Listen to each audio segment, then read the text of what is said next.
Assalamualaikum warahmatullahi wabarakatuh. Perkenalkan, saya Zuli. Di sini saya akan menjawab pertanyaan terkait analisis kurikulum 2013 dan kurikulum Merdeka untuk memenuhi tugas kajian pengembangan kurikulum pendidikan dasar.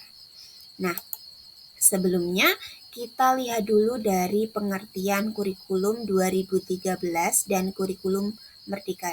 Nah, untuk kurikulum 2013 sendiri ini adalah sebuah kurikulum pendidikan yang diperkenalkan di Indonesia itu pada tahun 2013. Jadi tujuan dari dibuatnya kurikulum 2013 ini adalah untuk meningkatkan relevansi pendidikan dengan kebutuhan dunia nyata serta meningkatkan kualitas pendidikan secara keseluruhan. Adapun poin utama yang terdapat di dalam kurikulum 2013, yang pertama adalah pendekatan berbasis kompetensi. Jadi di kurikulum 2013 ini berfokus pada pengembangan keterampilan dan kemampuan siswa dalam berbagai aspek kehidupan. Dan ini berbeda dengan pendekatan yang dilakukan di kurikulum sebelumnya ya, atau kurikulum KTSP yang hanya menekankan pada penguasaan materi pelajaran saja. Kemudian yang kedua adalah pengembangan keterampilan abad ke-21. Jadi ini adalah salah satu aspek utama dari kurikulum 2013 itu pengembangan keterampilan pada abad ke-21 ya. Seperti berpikir kritis, kemudian kreativitas, komunikasi, dan juga kolaborasi. Nah, tujuan dari pengembangan keterampilan abad ke-21 ini adalah agar siswa itu siap untuk menghadapi tantangan dan peluang di masa depan. Kemudian poin yang ketiga yang terdapat di kurikulum 2013 adalah pendekatan tematik dan terpadu.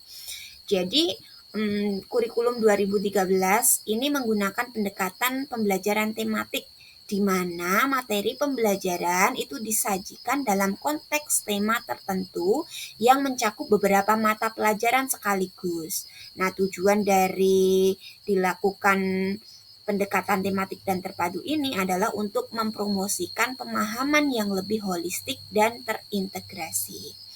Kemudian yang keempat adalah penilaian formatif dan sumatif. Nah, di dalam kurikulum 2013 ini menggabungkan dua penilaian, yaitu penilaian formatif dan penilaian sumatif. Jadi penilaian formatif itu penilaian yang dilakukan secara berkelanjutan selama proses pembelajaran. Sedangkan kalau penilaian sumatif itu penilaian yang dilakukan pada akhir suatu periode pembelajaran.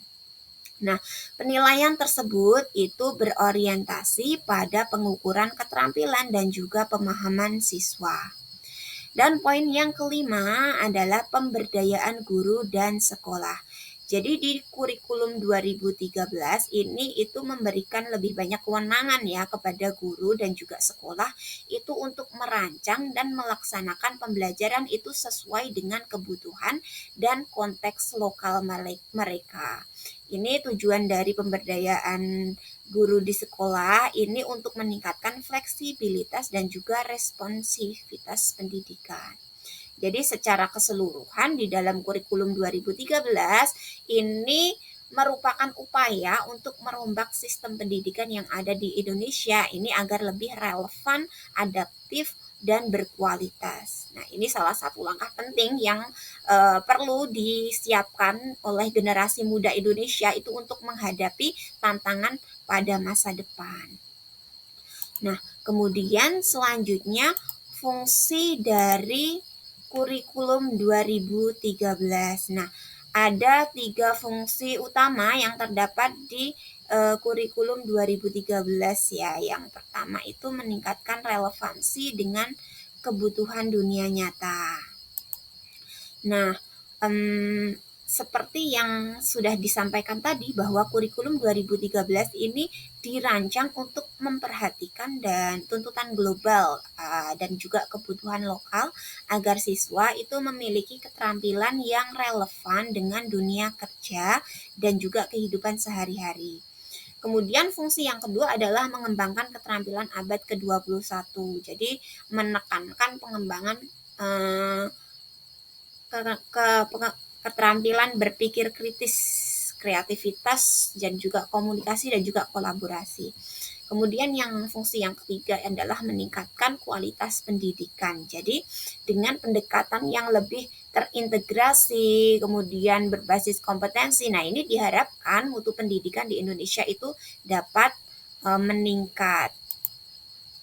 Nah, selanjutnya contoh konkretnya dari kurikulum 2013. Nah, contohnya adalah pendekatan pembelajaran yang berbasis proyek. Jadi, pembelajaran tematik dan juga penilaian yang lebih berorientasi pada keterampilan daripada hanya pada pengetahuan saja. Selanjutnya adalah kurikulum merdeka. Ini kita lihat pengertiannya dulu ya. Untuk kurikulum merdeka ini sendiri itu adalah inisiatif yang diperkenalkan oleh pemerintah Indonesia itu untuk memberikan lebih banyak kewenangan kepada sekolah dalam merancang kurikulum mereka sendiri sesuai dengan konteks dan juga kebutuhan lokal. Nah, fungsinya adalah untuk meningkatkan fleksibilitas, kreativitas, dan responsivitas dalam pendidikan. Adapun poin utama yang terdapat di dalam kurikulum merdeka yang pertama adalah pemberdayaan sekolah. Jadi di dalam kurikulum merdeka ini kan tujuannya untuk memberdayakan sekolah dengan memberikan kebebasan dalam merancang kurikulum mereka sendiri. Jadi sekolah itu memiliki kewenangan untuk menyesuaikan kurikulum dengan kebutuhan siswa, kebutuhan lokal, dan juga aspirasi masyarakat setempat. Kemudian poin yang kedua adalah fleksibilitas. Jadi di konsep ini itu menekankan fleksibilitas dalam penyusunan kurikulum. Jadi di sekolah itu bisa menentukan prioritas pembelajaran, kemudian metode pengajaran, dan penilaian yang sesuai dengan karakteristik siswa dan lingkungan belajar mereka. Poin yang ketiga adalah responsivitas. Jadi di dalam kurikulum merdeka ini dirancang untuk menjadi lebih responsif terhadap perubahan dan juga perkembangan di lingkungan sekitar sekolah. Dengan demikian, itu sekolah itu bisa merespon dengan cepat terhadap perubahan kebutuhan pendidikan dan juga memastikan relevansi kurikulum dengan konteks lokal. Kemudian selanjutnya yang keempat adalah pengembangan kurikulum lokal.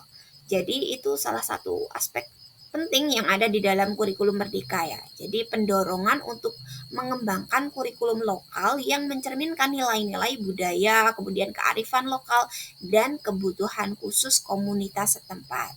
Ini bertujuan untuk membantu memperkuat identitas lokal dan meningkatkan keterlibatan masyarakat di dalam pendidikan.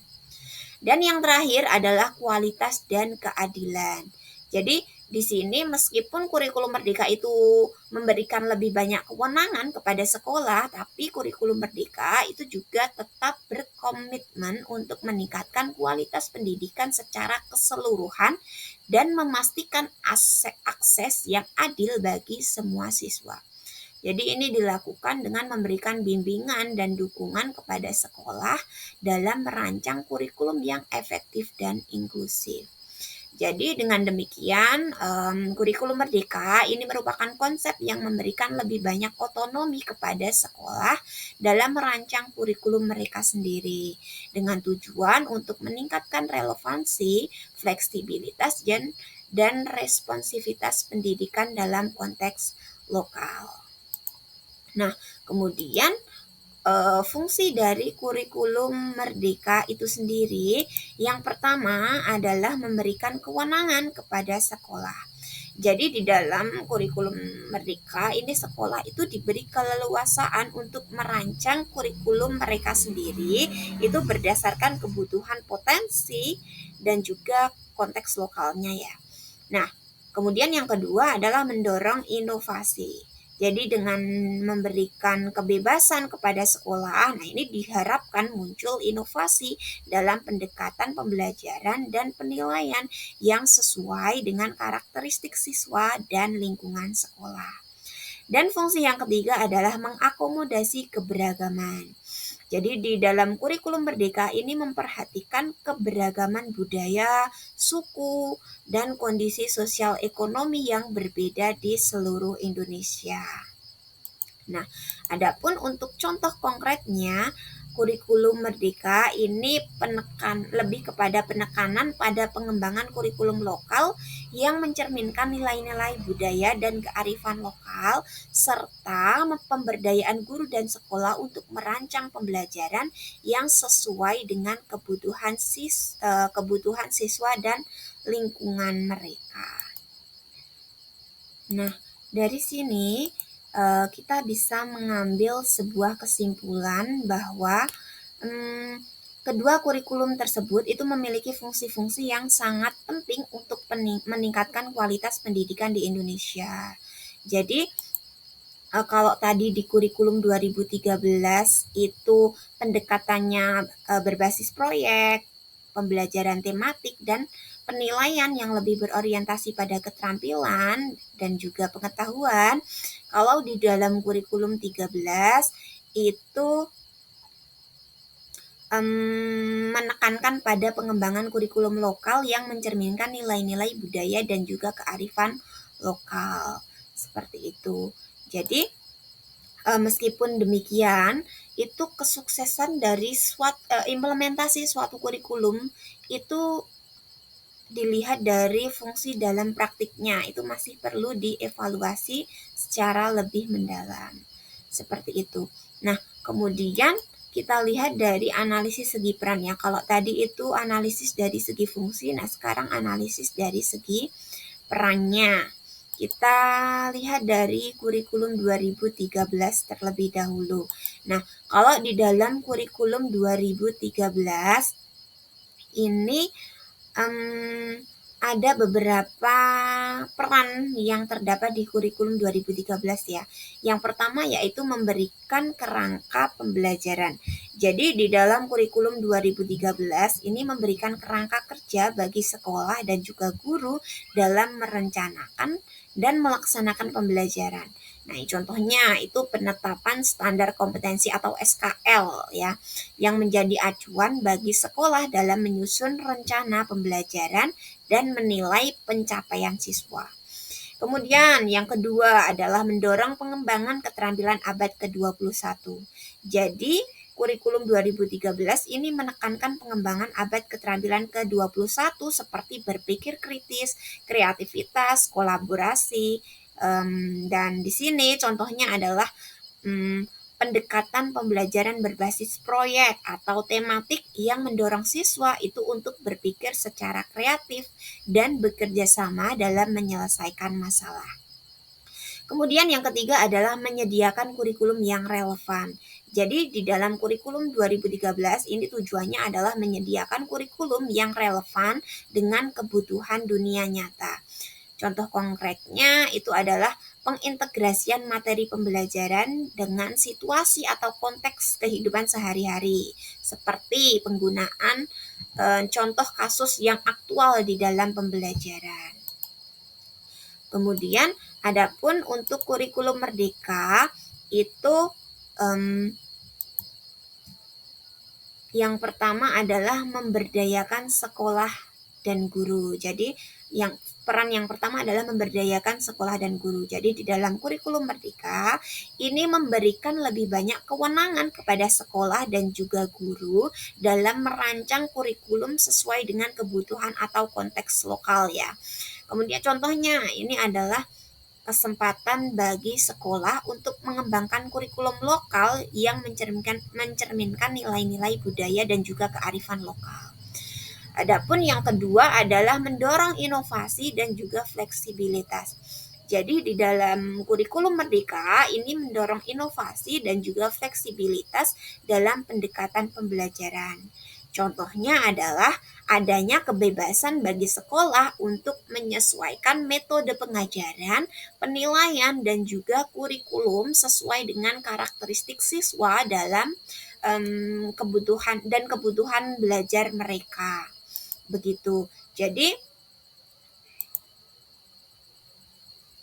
Nah, jadi meskipun kedua kurikulum tersebut itu telah memenuhi sebagian besar peran yang diharapkan, implementasinya juga masih memiliki tantangan.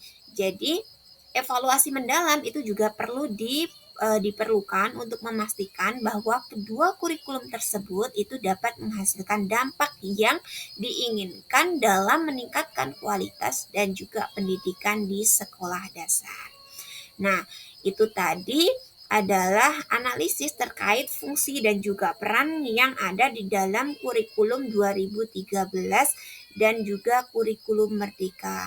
Nah, pada intinya adalah sebaik apapun kurikulum yang dirancang, nah ini masih perlu adanya evaluasi mendalam untuk memastikan bahwa kurikulum tersebut itu bisa memberikan dampak yang baik. Nah, seperti itu. Nah, sekian penjelasan yang bisa saya sampaikan. Nah, di sini saya berharap bisa memberikan manfaat bagi semuanya.